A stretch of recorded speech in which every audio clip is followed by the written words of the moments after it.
by far the best day of human towers.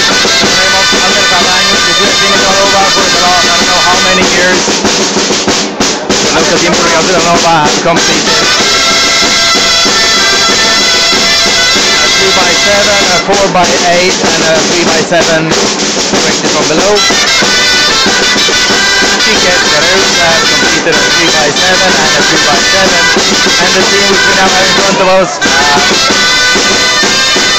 Castellera and Gracia, has built two really nice towers base levels, a 4x8 and a 3x8, and are now rounding off their performance with a sort of bed, which is very stable so far. Castellers in place.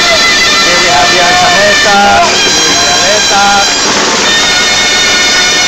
So we have torre da set or a 2x7 round by Castellers de la Vila de Gràcia.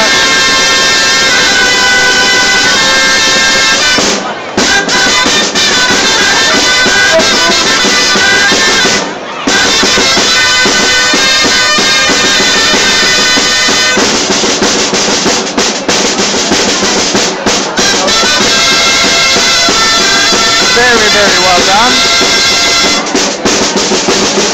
What today of human towers here in Catalan, of course, but I'm not allowed to Catalan, Catalonia, 2011.